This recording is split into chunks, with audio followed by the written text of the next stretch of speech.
100 CC की कीमत में आने वाली है बजाज की पल्सर 125 का सिंगल सीट डिस्क ब्रेक का ये है OBD2 का नियॉन वाला बिल्कुल बेस वाला मॉडल है। और इस बाइक के फीचर्स, माइलेज, टॉप स्पीड और ये बाइक आपको कितने रुपए की ऑन रोड पड़ती है और जो नेक्स्ट जनरेशन पल्सर 125 आने वाली है उस बाइक में क्या क्या अपडेट आपको देखने को मिल सकते हैं, ये सब कुछ आपको इस वीडियो में 1 बाय 1 बताने वाला हूँ। तो ये बेस मॉडल है जो कि 1 लाख रुपए से नीचे आपको मिल जाती है। सबसे पहली बात तो इसमें कोई भी आपको एलईडी का सेटअप आपको नहीं मिलता है, वही पुरानी हेलोजन वाली हेडलाइट मिल जाती है जिसमें 35 वाट का हेलोजन बल्ब का इस्तेमाल किया गया है। लेकिन लुक्स के मामले में इसका कोई भी तोड़ नहीं है। लुक्स में तो भाई ये पूरा आपको 150 सीसी वाला ही फील देती है और वही डिजाइन यहाँ पर आपको मिलती है।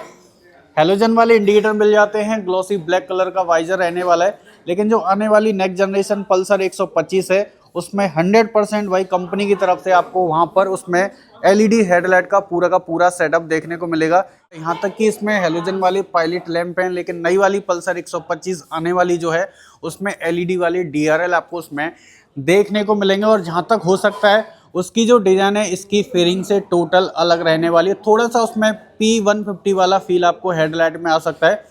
31 mm के फ्रंट में टेलीस्कोपिक फॉर्क है। फ्रंट वाला जो फेंडर है एकदम प्लेन मिलता है। सेफ्टी की बात करें तो भाई इसमें कोई भी सिंगल चैनल ABS वगैरह नहीं मिलता है। 240 mm की नॉर्मल डिस्क ब्रेक मिल जाती है।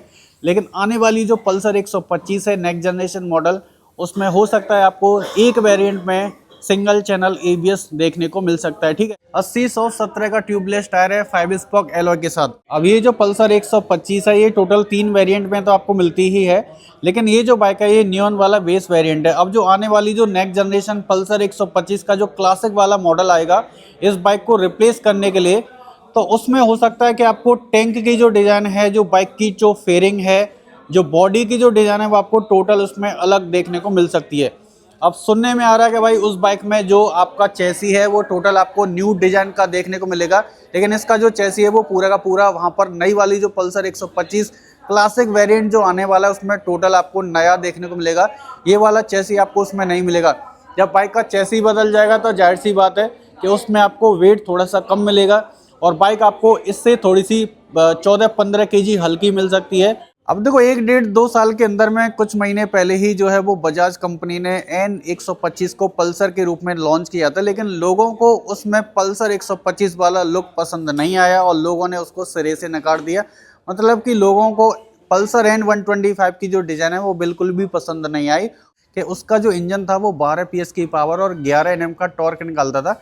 लेकिन वही इंजन आपको हो सकता है कि इस आने वाली पल्सर 125 के इस क्लासिक वाले वेरिएंट में नेक्स्ट जनरेशन में देखने को मिले। क्यों? अब इसके इंजन और पावर की बात करें तो यहाँ पर आपको इसमें मिलता है 125 सीसी का air cooled 4 stroke single cylinder single spark plug वाला FI वाला इंजन मिलता है। वो देता है 11.8 PS की पावर और 10.8 Nm का टॉर्क।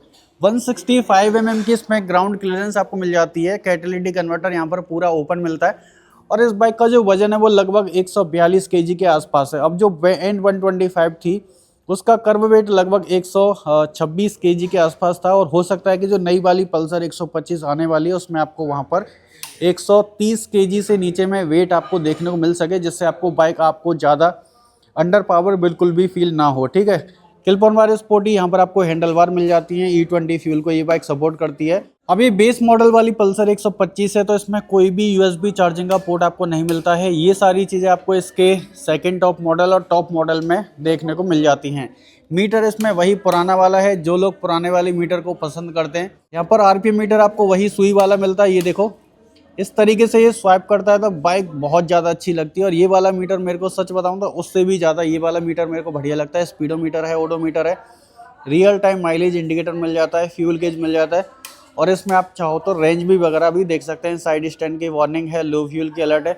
क्लच का जो लीवर है वो इसका भाई काफ़ी टाइट है, लेकिन आने वाली पल्सर 125 में ये सारी चीज़ें आपको नहीं मिलेंगी। पासिंग, अपर डिपर, इंडिकेटर और हॉर्न बहुत ज़्यादा लिमिटेड ही स्टिकर मिलते हैं डुअल टोन कलर के। अगर आप थोड़े से पैसे एक्स्ट्रा दोगे तो इस तरह के आपको न्यू डिज़ाइन के ग्राफिक्स मिल जाते हैं। डिजिटल मीटर मिल जाता है इस वाले वेरिएंट में, लेकिन आप पैसे थोड़े से कम देते हैं तो इसमें इंजन काउल वगैरह नहीं मिलेगा और वही पुराना वाला मीटर है।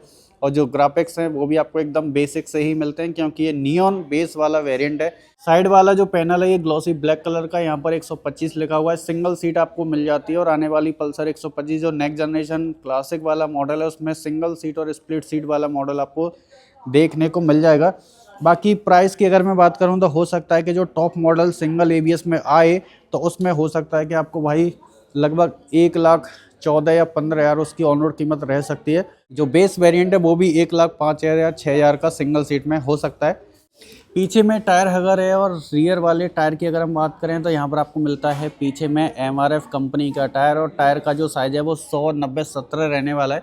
130 mm की ड्रम ब्रेक है, nitrox gas canister adjustable suspension मिल जाते हैं, और यहाँ पर वही पुराना वाला एग्जॉस्ट है। फुटरेस्ट यहाँ पर फोल्डेबल है, और ये जो ब्रेकेट वाला पार्ट है ये भी आपको पूरा एल्यूमिनियम बॉडी का मिलता है। बाकी साइड में आते हैं तो यहाँ पर जाली वाला साडी गार्ड मिल जाता है, पायदान का भी सपोर्ट है, टायर हगर है, और मेटल बॉडी का फुली चेन सेट कवर आपको मिल जाता है।